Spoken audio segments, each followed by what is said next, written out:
il sera dédié en fait à la dernière activité RH, qui est la gestion des départs. D'accord? La gestion de départ. Donc, on va voir tout type de départ en entreprise. Et j'attire votre attention que le volet juridique en fait de la gestion de départ, je laisse un grand collègue et un grand ami à moi, c'est euh, Hicham. C'est lui qui s'occupe du droit social et qui est mieux placé que moi en fait pour parler de la partie juridique, et d'ailleurs il l'a détaillé très très bien. Donc je demande à toutes les personnes qui sont très intéressées par la partie juridique du départ de revenir sur les vidéos en fait sur la chaîne YouTube de Qaraya Dar, d'accord, de Hicham Boutaiba, voilà, et revenir à toutes les questions qui ont été posées en fait pendant les séminaires qu'il avait assurés et les lives qu'il avait assurés. Il a répondu à toutes les questions. Donc la gestion de départ, voilà en fait le plan de ce que je vais vous proposer en fait aujourd'hui. Donc je vais commencer déjà par de petites généralités qui vont nous permettre en fait déjà de parler le même jargon. Je vais commencer par définir le départ et puis par la suite gestion de départ.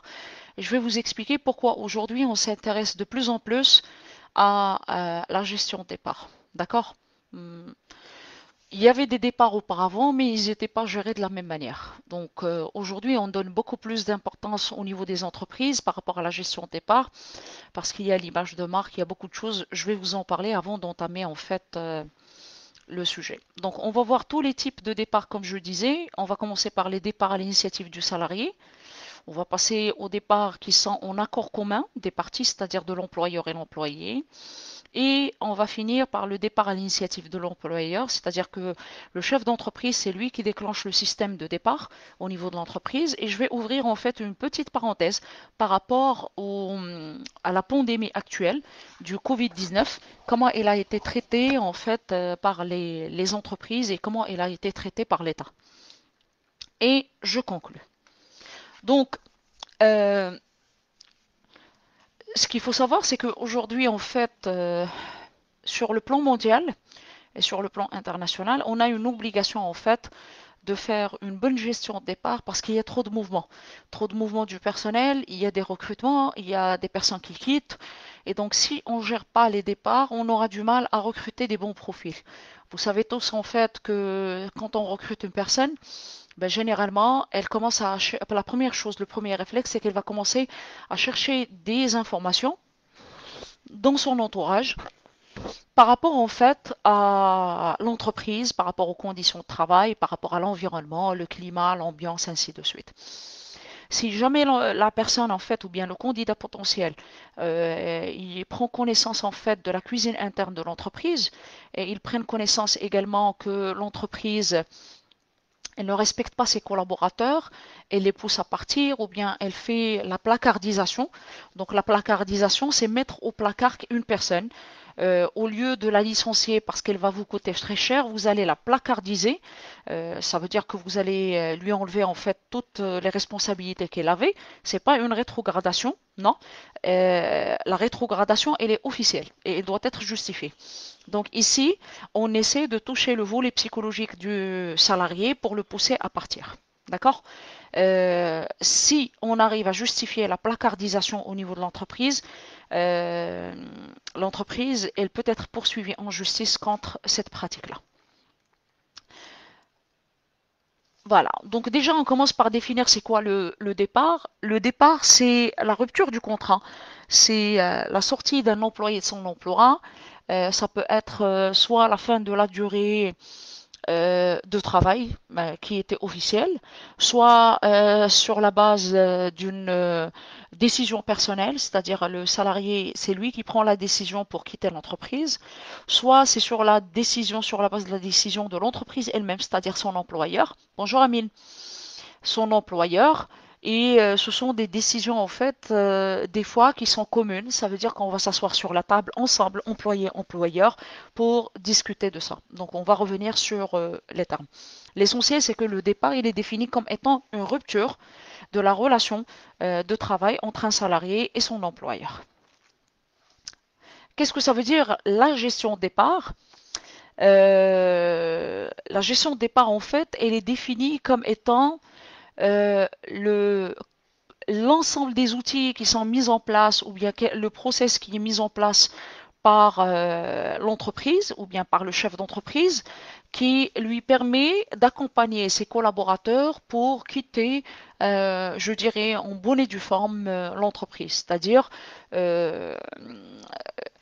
comment l'entreprise, elle redéploie en fait des compétences internes qui peuvent accompagner un démissionnaire ou bien une personne qui a été licenciée dans ce sens. Donc, est-ce qu'on met en place des outils ou pas? Donc, généralement, les entreprises qui se respectent et qui veulent garder une certaine marque employeur, c'est la partie marketing RH.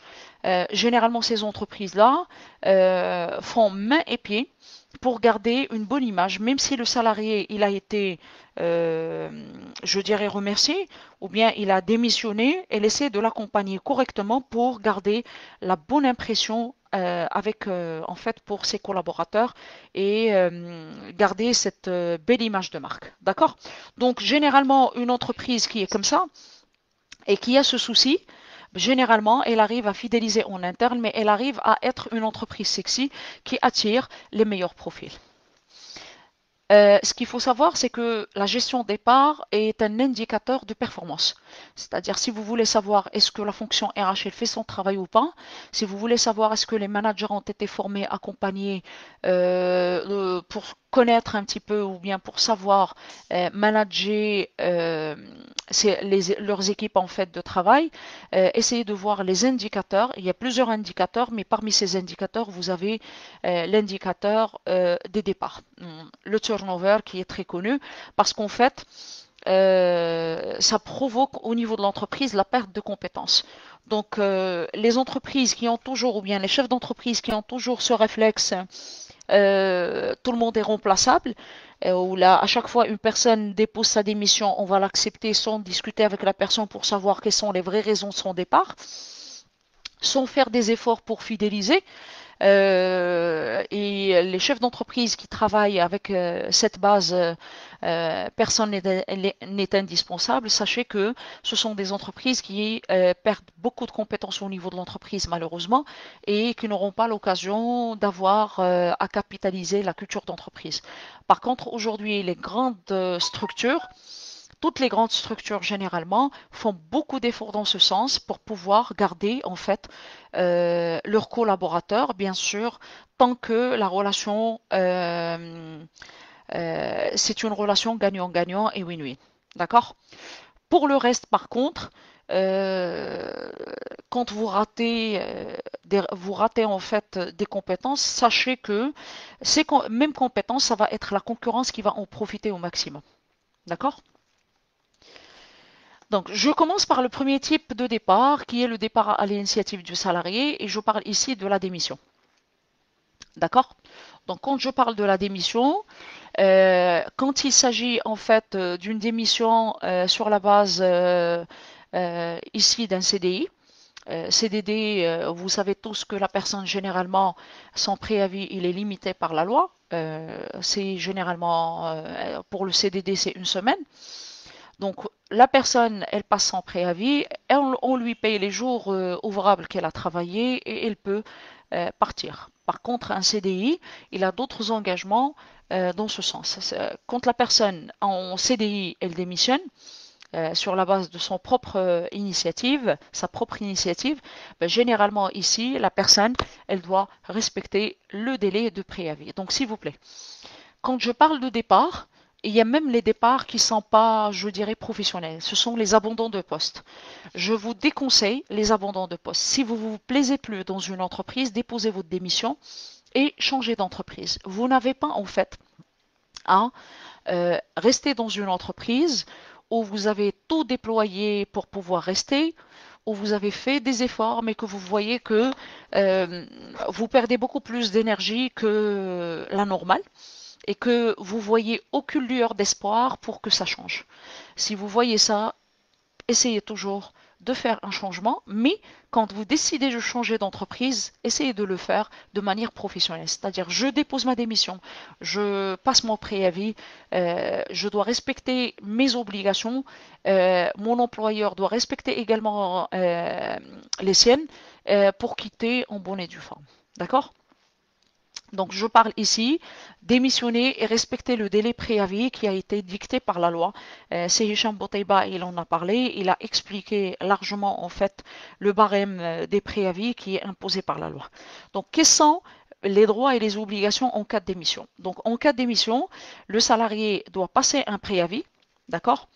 Mais il a droit à l'assurance chômage, qui est la discussion aujourd'hui, une assurance chômage ou l'indemnité chômage que le salarié peut avoir, et c'est Hicham Bouteiba, il l'a explicité d'une manière extraordinaire. D'accord? Donc, à côté du préavis, donc, il y a des documents bien sûr administratifs que vous devez recevoir. D'accord? C'est le certificat de travail. D'accord? Le certificat de travail, c'est un document qui ressemble à une attestation de travail, mais malheureusement, l'attestation de travail, elle, euh, elle détermine la date de démarrage et la date de fin, alors que, pardon, la date de démarrage de recrutement et que le salarié concerné, il est toujours en poste. Par contre, le certificat de travail, elle mentionne la date de recrutement et la date de départ de la personne. D'accord? C'est ça la différence. Le certificat de travail, auparavant, sérieusement, c'était un certificat, je dirais, complémentaire. Mais par contre, aujourd'hui, vu que le nombre des abandons de postes, il augmente avec la génération Z et les nouvelles générations, en fait, le nouveau recruteur, il peut, et généralement, il doit exiger légalement le certificat de travail. Ça veut dire que quand vous quittez une entreprise, vous avez l'obligation d'aller de revenir chez votre employeur pour récupérer votre solde de tout compte, c'est votre chèque de départ. Et puis, vous demandez également votre certificat de travail qui doit être livré pour les deux, que ce soit certificat ou bien le STC.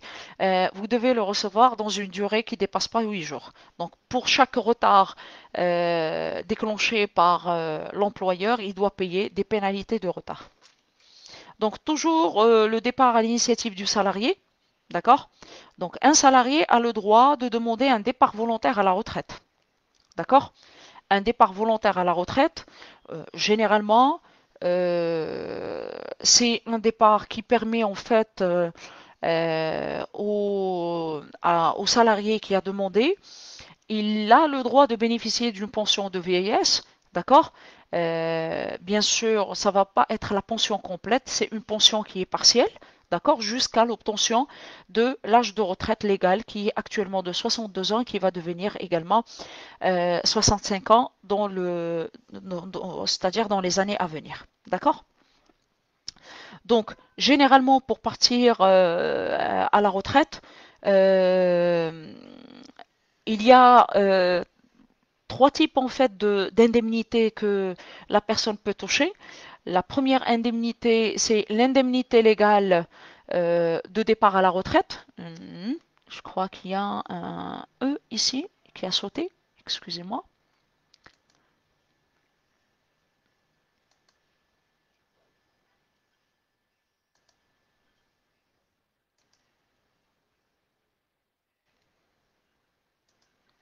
Donc je disais, excusez-moi, j'arrive pas à voir. Mhm.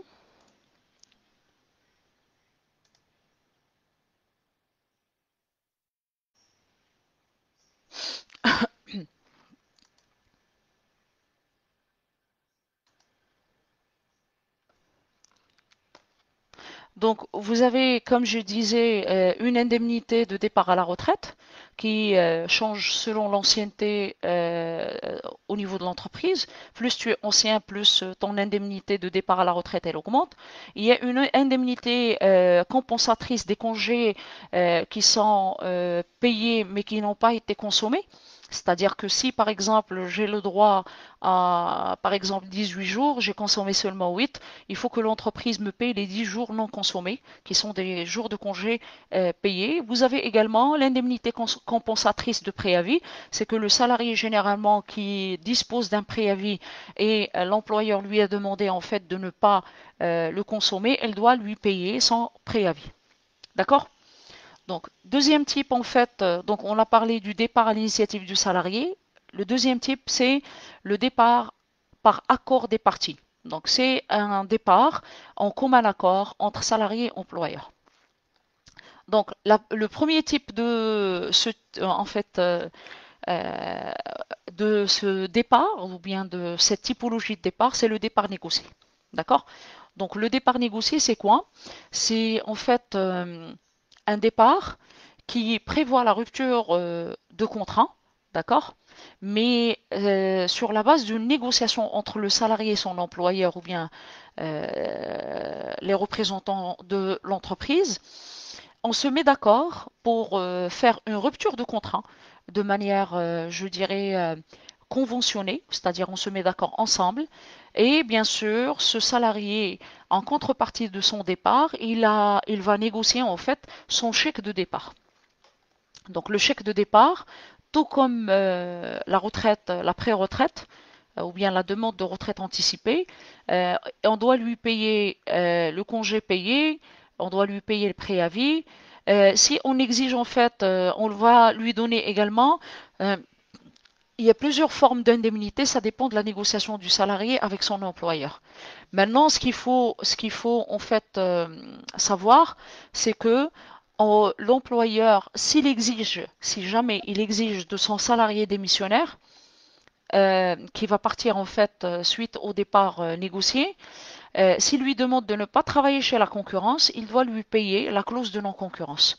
D'accord? Donc, s'il ne veut pas qu'il travaille chez la concurrence, pour une durée, par exemple, de 3 mois, 4 mois, 6 mois, des fois, tellement, surtout les personnes qui sont dans le commercial, tellement on a des informations par rapport au portefeuille client ou bien des informations assez nouvelles je dirais, par rapport à l'entreprise, à son fonctionnement interne, que des fois, on peut avoir une offre dans ce sens, c'est que l'entreprise, elle va vous demander en fait de ne pas travailler chez la concurrence pendant 6 mois. La durée qu'elle estime ou les informations que vous avez seront obsolètes. D'accord? Elles ne seront d'aucune utilité en fait. Donc si l'entreprise ou bien l'employeur il juge ça, il peut vous demander de ne pas travailler chez la concurrence. Il doit vous payer en fait cette clause de non-concurrence. C'est-à-dire en fait, il doit vous payer toutes les indemnités possibles pour pouvoir partir sous forme d'un départ négocié. Après, on a la transaction. La transaction, c'est quoi? C'est quand on a un différend. Un différend, c'est-à-dire un conflit entre employé et employeur, et on veut le régler sur une table de négociation. Donc généralement, ici, ça se fait en présence d'un avocat, d'accord? On n'a pas trouvé, par exemple, un terrain d'entente, soit parce que le salarié il veut démissionner, ou bien on veut le licencier. Donc on essaye de faire un différend, de régler ce différend via ce qu'on appelle une transaction, d'accord? La transaction, généralement, elle doit être écrite et elle intervient généralement après la rupture définitive du contrat. C'est-à-dire, on a fait la rupture et il y a eu un différend et on peut revenir sur la négociation. D'accord? Deuxième chose, donc s'il vous plaît, pour les personnes qui veulent poser des questions, vous avez la barre des commentaires. Posez vos questions. Je peux réserver 5 à 10 minutes à la fin de la séance pour répondre à vos questions. La transaction également, elle est faite sur la base de concessions euh, faites par le salarié et son employeur. Donc au fur et à mesure qu'on essaie de traiter ensemble, on essaie de trouver des arrangements. Logique, en fait, on ne peut pas tout avoir, tout obtenir, que ce soit pour le salarié ou l'employeur. On va chercher des concessions pour pouvoir s'arranger. Et puis vous avez les parties restent un petit peu libres et il faut qu'elles soient éclairées par rapport au contenu de la transaction et se mettre d'accord dans ce sens. Après, vous avez la rupture conventionnelle du contrat à durée indéterminée. Donc ici, généralement, c'est une convention de rupture qui se fait entre le salarié et son employeur. La base, c'est quoi? C'est chercher une indemnité pour convenir la rupture entre ces deux. C'est-à-dire, on essaye de faire la rupture, je dirais, de manière un petit peu professionnelle et on essaie de réduire au maximum, je dirais, les conflits.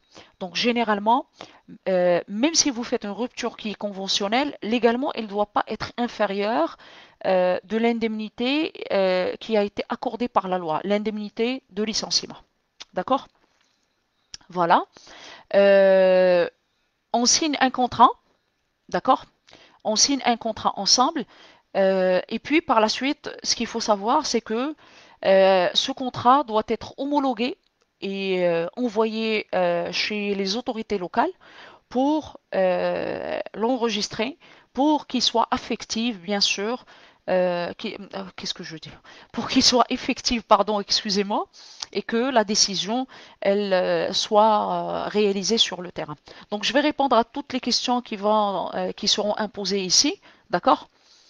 Euh, Bonjour les Souad, c'est un plaisir de t'avoir, chers collègues et amis. Merci beaucoup. Allah yطول عمرك. Voilà.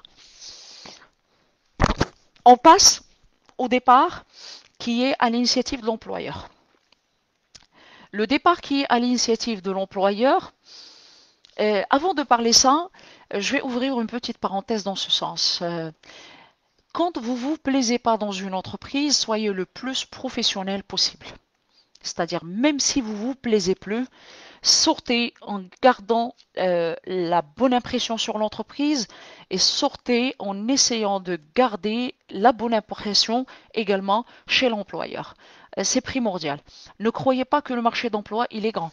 Le marché d'emploi, et là, mes collègues et mes amis qui me suivent peuvent le confirmer. Le marché d'emploi, il est très restreint. C'est tout petit. Bouche à oreille. C'est bouche à oreille. Il fonctionne comme ça. Même le marché d'emploi. Chez nous, aujourd'hui, en fait, au niveau du cabinet, lorsqu'on fait du recrutement, par exemple, on vous demande les références. D'accord? Et dans les références, on prend implicitement votre autorisation pour prendre contact également avec votre ancien employeur. Vous pouvez nous accorder en fait des noms. On peut se fier à ces noms. Il n'y a aucun souci. Mais entre-temps, on fait en fait appel à notre réseau pour avoir l'information à l'instant T. D'accord? Donc, c'est-à-dire quoi? C'est-à-dire en fait, même si vous donnez au recruteur une liste des références à contacter, on a le droit d'aller contacter nous-mêmes l'entreprise via un numéro fixe ligne groupée où on demande un responsable, généralement votre N plus 1, votre ex N plus 1, et on peut demander son retour par rapport à des éléments. Ça nous est déjà arrivé en fait, et malheureusement, on revient et on trouve que le candidat n'était pas professionnel, il n'a pas respecté peut-être, je dirais, sa période de préavis, il n'était pas sérieux. Des fois, en quittant, il a effacé toutes les données en fait professionnelles, ainsi de suite. Donc, il faut faire attention et il faut rester professionnel le plus possible. Voilà.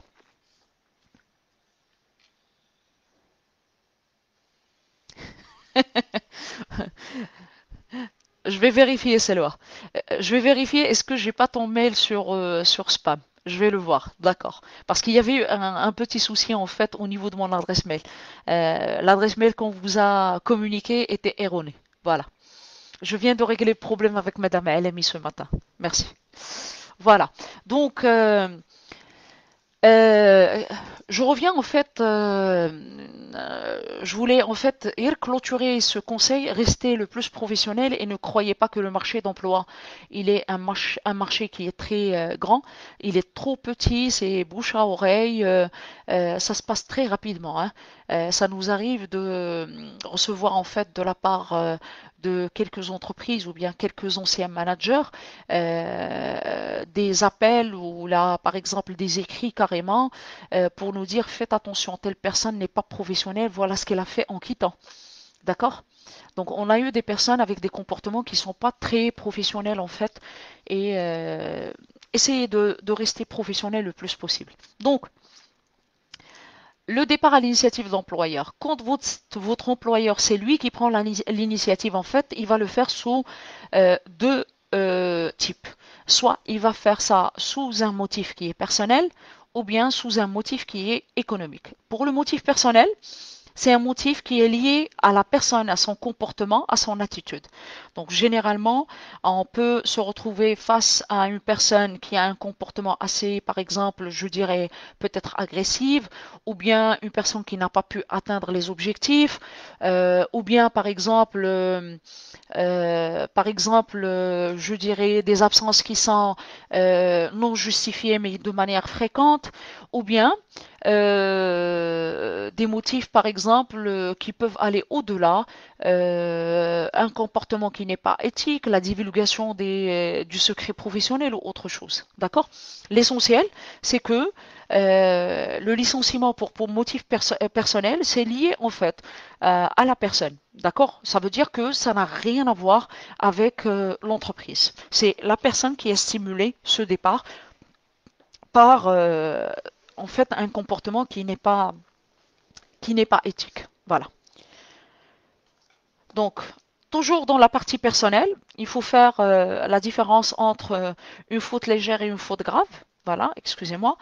Donc, pour la faute légère, en fait, c'est une faute où la personne, en fait, elle a répété tellement cette faute qui est considérée comme étant légère et elle est passée par tout type de mesures disciplinaires jusqu'au point d'arriver au licenciement. D'accord? Ça veut dire en fait que la raison pour laquelle à l'instant T la personne a été licenciée ne mérite pas de licenciement. Mais en fait tellement elle l'a répété, elle est passée par les étapes des mesures disciplinaires jusqu'au point où elle est arrivée au licenciement. D'accord? La faute grave par contre, là par contre on parle d'une personne qui a peut-être eu des troubles qui sont sérieux. D'accord? La personne, elle a causé en fait des pertes pour l'entreprise, d'accord? Et donc, il y a une impossibilité de retenir la personne au niveau de l'entreprise, d'accord? Et à côté de la faute grave, il y a une faute qui est assez lourde, où la personne, elle a eu l'intention carrément de nuire à l'entreprise et à son image à l'extérieur. Et généralement, c'est cette faute, généralement la faute qui est lourde, qui est considérée comme une cause réelle et sérieuse pour le licenciement. J'ouvre juste une parenthèse, c'est qu'aujourd'hui, toute la jurisprudence, elle revient au juge qui a l'affaire de licenciement pour juger est-ce que le licenciement, il est abusif ou pas. D'accord?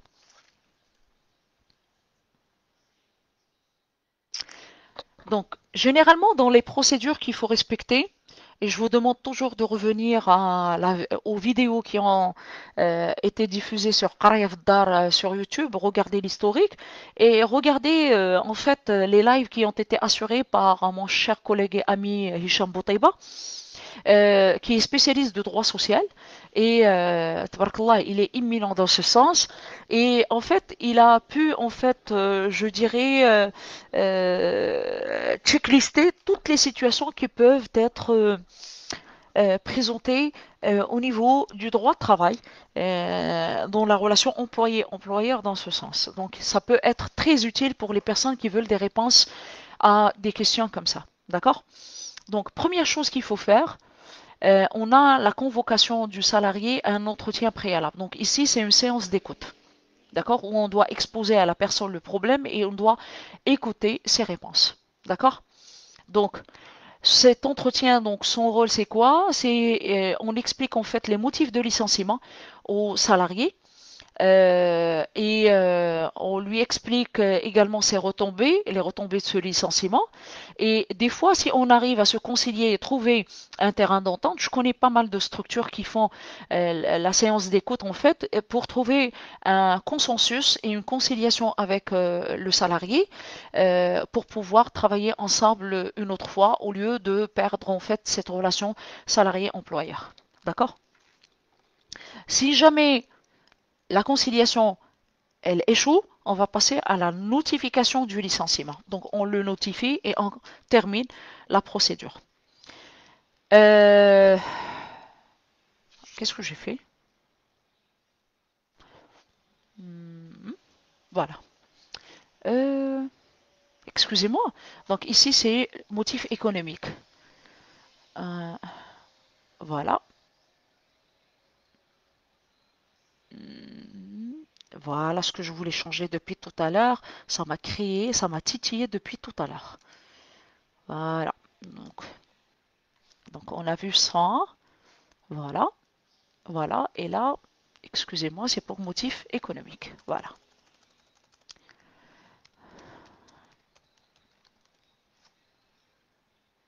Voilà.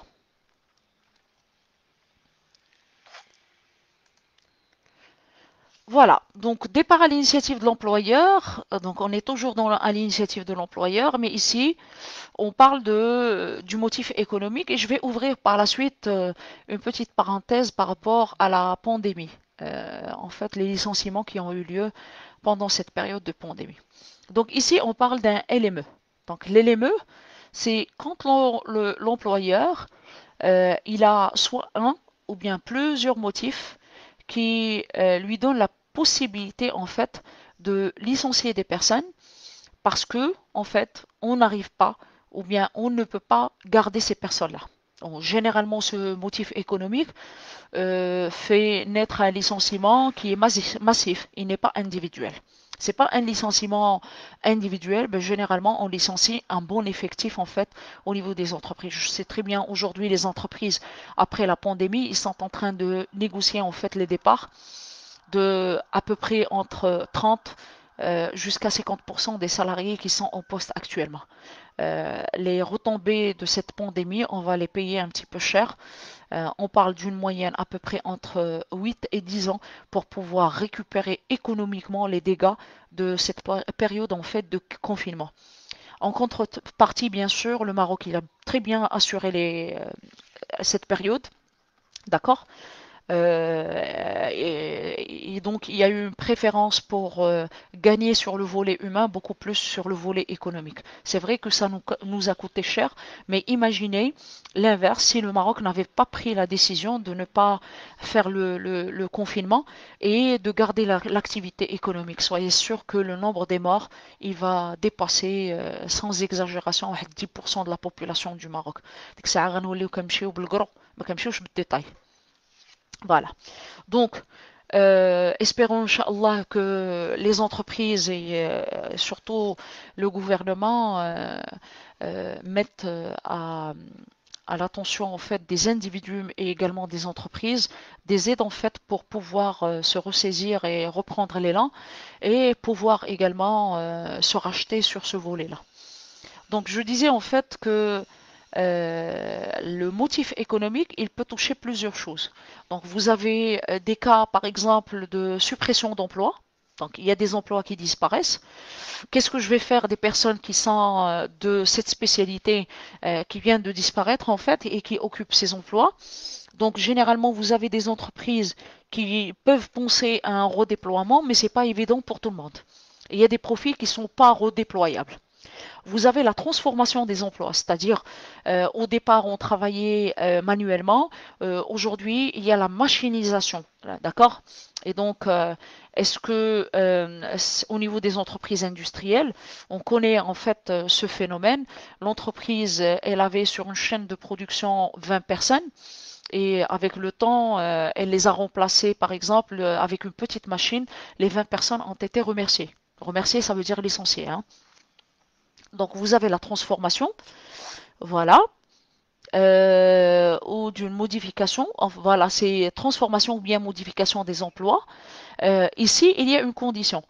C'est que cette transformation ou bien modification d'emploi, on peut des fois faire un changement de poste le salarié, mais ici la condition pour parler d'un licenciement économique, c'est que le salarié refuse cette modification. Ça veut dire la personne, je donne juste un petit exemple, la personne en fait, elle était sur un poste, je dirais assistante RH, je vais lui dire voilà, donc le poste assistante RH n'existe plus, je vais vous redéployer pour un poste de assistante commerciale. On me demande et je refuse. Donc ici, je suis assujetti légalement à un motif économique, un licenciement pour motif économique parce que j'ai refusé en fait les alternatives qui ont été proposées par l'entreprise. D'accord? Bien sûr, à côté de ça, l'entreprise, elle peut faire une structuration, une restructuration interne, mais également elle peut subir des difficultés économiques externes, comme c'est le cas aujourd'hui, mais également des fois des mutations technologiques, comme j'ai dit tout à l'heure, par rapport à la technologie qui est intégrée dans les entreprises industrielles et qui remplace l'homme. Donc, suppression d'emplois, ça peut être une suppression pure et simple, ça peut être la répartition des tâches au niveau du poste par le salarié qui sera licencié. Au lieu de recruter une nouvelle personne, on ne va pas recruter et donc on n'a plus besoin de ce poste budgétaire. On va répartir les tâches sur les anciens collaborateurs qui sont sur place. D'accord? Ça peut être la suppression du poste carrément. Et ici, on peut penser à une politique de downsizing, c'est-à-dire la réduction des effectifs. D'accord? Des fois, l'entreprise, elle supprime, comme j'ai dit tout à l'heure, mais elle va créer d'autres. Ça peut lui permettre de former les gens et les redéployer, mais des fois, elle a besoin de profils qui n'ont rien à voir avec les profils qui existaient et elle est dans l'obligation de licencier les uns pour recruter d'autres. Voilà. Vous avez la transformation d'emploi. La transformation d'emploi, ici, c'est la modification de la nature d'emploi. C'est-à-dire, vous avez un poste, on est habitué à faire des tâches précises. Avec le temps, malheureusement, il y a eu un changement de tâche. D'accord? Soit il y a eu de nouvelles tâches qui ont été attribuées. D'accord? Ou bien, comme j'ai dit tout à l'heure, l'informatisation.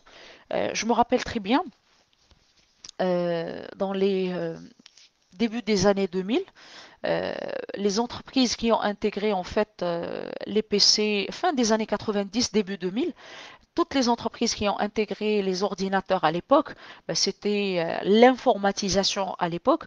Il y a des entreprises qui ont vu en fait une réticence de la part des salariés. Donc au départ, ils essayaient de former les gens, à les accompagner. Et je me rappelle très bien, hein, je ne vais pas citer quelle entreprise, mais dans le secteur bancaire, je me rappelle très bien, il y avait 2 ou 3 boîtes qui étaient intransigeantes. Toutes les personnes qui n'ont pas voulu en fait qui n'ont pas voulu intégrer en fait cette notion d'informatisation, qui ne voulaient pas avoir la formation et informatiser leur poste, ont vu en fait les responsables RH intervenir à l'époque pour leur dire soit vous vous adaptez aux nouvelles exigences du poste, ou bien on va faire la procédure de licenciement. Je me rappelle très bien à l'époque. Vous avez également euh, toujours départ à l'initiative de l'employeur, la modification qui peut toucher un élément essentiel du contrat de travail. Et je euh, réitère en fait, il y a eu un changement qui a été manifesté par l'employeur, qu'on a exposé au salarié, mais le salarié, il a refusé, il ne voulait pas. Comme quoi, par exemple, quand on dit à un salarié que ce poste n'exige plus un bac plus 2, tu dois préparer ta licence. Ou bien, il n'exige plus un bac plus 3, tu dois préparer ton master. Donc, ici, la qualification, par exemple, que le salarié va refuser. La révision de la rémunération, c'est que tu auras des tâches supplémentaires, mais par contre, la rémunération, elle va rester la même. Ou bien, par exemple, euh, si je parle, par exemple, euh, la durée de travail. Auparavant, tu étais recruté pour 8 heures par jour. Malheureusement, aujourd'hui, il y a eu par exemple la machinisation, donc tu vas travailler seulement 4 heures par jour. Et la personne, elle refuse. Si elle refuse, on peut entamer en fait un licenciement économique. Et vous avez tout ce qui est mutation économique, les mutations technologiques, pardon, et les difficultés économiques, comme c'est le cas pour aujourd'hui. D'accord? Donc ici, généralement, euh, tout changement en fait par rapport aux outils de travail auxquels le salarié n'est pas habitué, qu'il refuse, il ne veut pas être formé, ben, généralement, si on veut garder la compétitivité de l'entreprise sur le marché et l'entreprise ne ferme pas ses portes, l'entreprise elle est dans l'obligation en fait de licencier des personnes pour pouvoir survivre. Voilà. Ok, donc voilà, ce sont les types en fait de départ. Euh, pour les départs négociés, le départ volontaire, ben, généralement vous avez on jongle entre l'exigence de la loi et tout ce qui est lié en fait aux cadeaux qui sont effectués par les entreprises. Il y a des entreprises qui payent un mois de salaire sur chaque année d'ancienneté calculée au niveau de l'entreprise. Vous avez d'autres entreprises qui ont offert un mois et demi pour chaque année d'ancienneté. Vous avez des entreprises qui ont accordé 2 salaires, c'est-à-dire 2 mois de salaire pour chaque année d'ancienneté au niveau de l'entreprise. Maintenant, pour qu'on se mette d'accord, la gestion des départs, euh, elle est là pour faciliter la transition d'un salarié de statut d'employé à un statut d'une personne démissionnaire ou bien licenciée. C'est pourquoi en fait le rôle de la fonction RH, c'est de gérer à bien ces mesures-là et bien sûr les faire de manière, je dirais, assez réfléchie pour ne pas créer des traumatismes. Je vais seulement parler par rapport à la gestion de départ. Pour les entreprises qui font des restructurations en interne et qui réduisent les effectifs, c'est-à-dire le downsizing, ce qu'il faut savoir, c'est que les personnes qui vont rester vont vivre ce qu'on appelle le syndrome des survivants. Le syndrome des survivants, c'est quoi? C'est un syndrome qui touche les personnes qui sont en poste face à des personnes qui ont été licenciées, parce que tout le monde attend son tour. Chaque personne attend son tour. كل واحد كيتسنى الدقة تنزل فيه. ها هي غتجيني انا اليوم انا غدا. Et je me rappelle sans citer d'entreprise pour ne pas nuire à l'image des entreprises, mais de grosses structures. Je me rappelle, il y avait même un client, une structure qui avait en fait une salle de réunion qui est réservée en fait à la négociation des départs. Et je me rappelle très bien que les salariés, à chaque fois, on leur dit par téléphone, on se voit dans la salle telle, c'est-à-dire cette salle qui est connue par la négociation des départs, les gens sont frustrés. À un certain point, il y avait même des personnes qui s'évanouissaient quand ils entendent le nom en fait de cette salle de réunion, tellement les gens sont frustrés par les départs et ils attendent leur tour. Ça, c'est ce qu'on appelle le syndrome des survivants. Le syndrome de survivants, c'est ce qu'on va avoir également nous aujourd'hui après le déconfinement. Après le déconfinement, Inch'Allah, soyez sûr que les gens, il y aura des attitudes un petit peu qui seront différentes d'une personne à une autre et qui vont toucher ça. C'est que vous aurez des personnes qui vont revenir à la vie normale, mais vous aurez des personnes également qui vont refuser de revenir à la vie normale. C'est-à-dire, il y aura toujours ce traumatisme qui sera là, qui sera présent. Mais tout doucement, ça va un petit peu s'améliorer. Je reviens à la situation actuelle, comme je disais tout à l'heure par rapport au départ. Les opportunités qui étaient offertes en fait par le gouvernement, c'est que toute entreprise dont l'activité elle a baissé pendant la période en fait du Covid, de la pandémie du Covid, toutes les entreprises qui ont été touchées, il faut que l'activité baisse d'un minimum 50%. C'est-à-dire, vous avez un chiffre d'affaires d'1 million de dirhams. Pendant la pandémie, vous avez enregistré seulement les 50%, sinon plus. Vous avez le droit à ce que vous déclariez les salariés qui sont en arrêt d'activité liés à la pandémie et pas à autre chose. Et ils peuvent toucher en fait l'indemnité de chômage en attendant la reprise d'activité. Bien sûr, la reprise d'activité ne veut pas dire automatiquement que le salarié va revenir à l'entreprise. On peut passer carrément à une forme de rupture de contrat, directement la rupture de contrat pour arrêt de collaboration. Je connais pas mal d'entreprises qui, pendant ce mois, le mois de mai et juin, ils ont déjà démarré ça en fait dans ce sens. Voilà. Euh, quoi d'autre? Je ne sais pas si vous avez des questions sur la partie la pandémie, vous pouvez me poser la question. En fait, il y a des personnes qui croyaient que les personnes qui sont en contrat ANAPEC n'ont pas le droit de toucher l'indemnité. Non, ils sont déclarés. En fait, il faut que l'entreprise soit à jour en termes de paiement de la CNSS. Il faut qu'elle soit à jour. Et ça exige également que l'entreprise, jusqu'à date de votre déclaration en tant que personne ayant un contrat en APEC a le droit, va vous déclarer, vous êtes toujours en fonction au niveau de l'entreprise, même avec un contrat en APEC. C'est-à-dire que l'entreprise, elle peut vous déclarer pour toucher l'indemnité qui est déclarée par l'État. D'accord? Voilà. Euh, voilà. Donc ça, c'est en fait la présentation par rapport à la gestion des départs. Donc, si vous permettez, je vais revenir en fait, voilà, aux questions qui ont été posées. Voilà.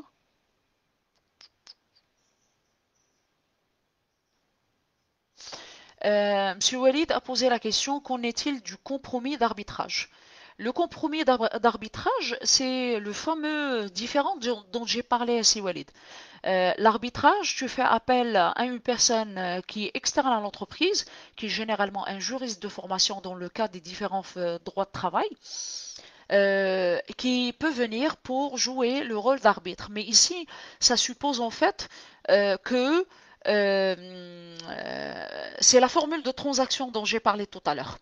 Donc ici, ça suppose que les deux parties prenantes ont la bonne foi pour pouvoir résoudre le différend. D'accord? Ça veut dire qu'elles sont toutes les deux parties sont prédisposées à résoudre ce différend d'une manière ou d'une autre. Sinon, on s'adresse directement à la partie arbitrage légal qui est le tribunal administratif. Fedwa a posé la question, quelles sont les indemnités à payer par l'employeur en cas de départ négocié? C'est ce que j'ai dit tout à l'heure à Fedwa. Donc tu as les indemnités qui sont liées à l'ancienneté. Vous avez des indemnités de congé, vous avez des indemnités qui sont liées à la période de préavis, mais vous avez également, c'est pas obligatoire, je dirais que c'est un supplément qu'on peut négocier, le paiement de la CNSS jusqu'à l'âge de retraite. D'accord? Donc vous avez des participations qui se font, soit c'est le salarié qui va payer parce qu'on est dans l'obligation d'avoir 4216 points.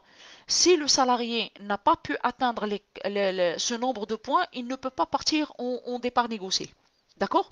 Donc maintenant, s'il dépasse ce nombre de points, il n'y a aucun souci. Quand je parle de points, je parle des jours qui sont travaillés, déclarés à la CNSS. Voilà.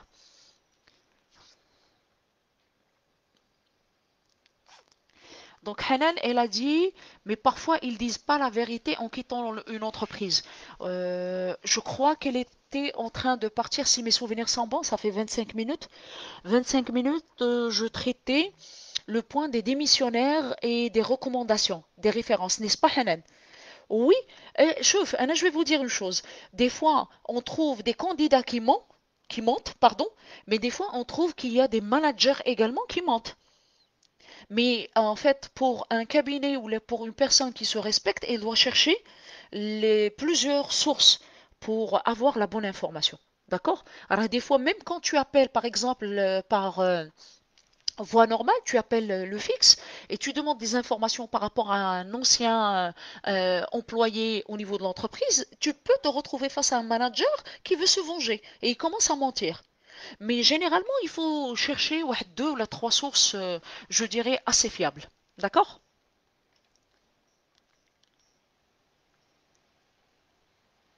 Latifa me pose la question, bonjour madame, s'il vous plaît, est-ce que vous pouvez est-ce que ce live il est enregistré? Juste après en fait les lives, on les transmet sur la chaîne YouTube Qraya Fdar. Donc vous avez toutes les personnes qui animent les lives Qraya Fdar sont enregistrées sur la chaîne YouTube avec le même nom, Qraya Fdar. Donc vous pouvez revenir aux enregistrements. Fedwa, du coup, quelles sont les indemnités selon la loi? Les indemnités d'Yel Fedwa. Est-ce que tu peux expliciter? Parce que quand tu as envoyé en fait la question, le live, j'ai pas vu par rapport à quoi. Est-ce que tu peux m'envoyer en fait la précision? Les indemnités de quoi? Donc, Ouda, que peut-on faire dans le cas où l'entreprise transfère ses salariés à une autre entreprise si on refuse ce passage? D'accord. Donc, s'il vous plaît, le transfert des salariés, il arrive quand? Il arrive quand l'entreprise, elle fait un licenciement économique, d'accord? Mais par contre, euh, euh, elle essaye de faire une action sociale. C'est que, au lieu de licencier les personnes et que ces personnes-là vont partir pour chercher du boulot, l'entreprise, elle va voir dans son réseau. Moi, je me rappelle très bien au niveau de la zone industrielle de Brachid, il y avait Tata Hispano. Allah yadkouroum bkhair, ils sont partis, ils ont fermé leurs portes ici au Maroc et ils ont quitté. Tata Hispano, elle a fait ça pour ses collaborateurs. Donc, en fait, le Big Boss, il a essayé de trouver, avec le DRH, un grand monsieur, c'est Mohamed Miri, ils ont essayé en fait de chercher, de voir un petit peu quelles sont les entreprises qui ont le besoin par rapport à certains profils. Et ils ont essayé de recommander à ces entreprises des profils pointus dans ce sens. Donc, s'il vous plaît, vous n'êtes pas obligé en fait d'accepter Laouda, vous n'êtes pas obligé d'accepter parce que là, c'est une action supplémentaire. C'est juste une action sociale. L'entreprise n'est pas dans l'obligation de le faire. Vous pouvez demander votre chèque de départ et aller chercher vous-même, pour vous-même, ailleurs. Mais comme j'ai dit, l'entreprise, elle fait le transfert pour réduire un petit peu les charges. Mais comme j'ai dit, vous n'êtes pas dans l'obligation d'accepter. Vous avez le droit de refuser. Mais essayez de refuser un petit peu de manière assez intelligente et diplomate. D'accord? Parce que des fois, ça peut déclencher des conflits. D'accord? Ils trouveront en fait des astuces en fait pour éviter des trucs comme ça. Voilà. Donc j'espère que j'ai répondu à vos questions. Fedoua malheureusement n'a pas envoyé une précision par rapport aux indemnités. Donc j'espère qu'elle va me répondre un petit peu euh, le plus tôt possible. Voilà.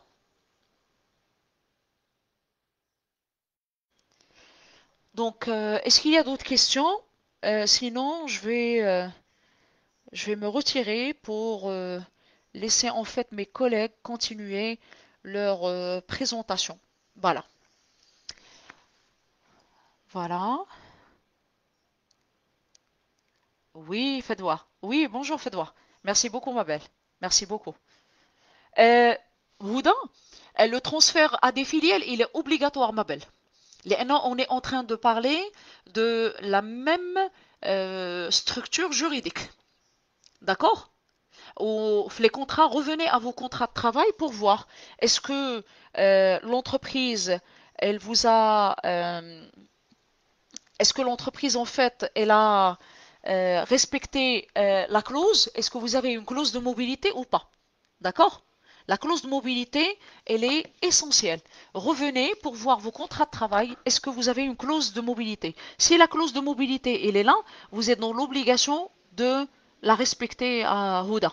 Le transfert, un article l'exemple, une entreprise vers une entreprise qui n'a rien à voir juridiquement avec la première, mais pour le transfert de la maison mère vers des filiales ou les filiales entre elles, ça rentre dans la mobilité interne. D'accord? La durée maximale de la clause de non-concurrence selon la loi. S'il vous plaît, la clause de non-concurrence, c'est Hicham Boutaiba, il en a parlé de manière très explicite, je ne serai pas mieux que lui, mais je vais vous dire, pour qu'une clause de non-concurrence soit valable, elle doit respecter deux conditions. Une condition temporelle et une condition géographique. L'espace et le temps. Et les mécaniques elle n'est pas valable. Et l'employeur n'a rien c'est-à-dire en termes d'engagement de la part du salarié. Elle doit remplir les deux conditions, c'est du temporel et géographique. D'accord? Voilà. Sur ce, je vous dis merci infiniment de votre sens d'écoute. C'était un plaisir d'échanger avec vous. Et je vous donne rendez-vous le vendredi dans une nouvelle séance de psychologie sociale. Et mercredi prochain, Inch'Allah, je clôture avec la dernière séance de la gestion de ressources humaines. Et je vais faire une introduction à la gestion prévisionnelle des emplois et des compétences. Sur ce, je vous dis très belle journée, très belle soirée également. Hein? Profitez du soleil. Allez, au revoir. في أمان الله.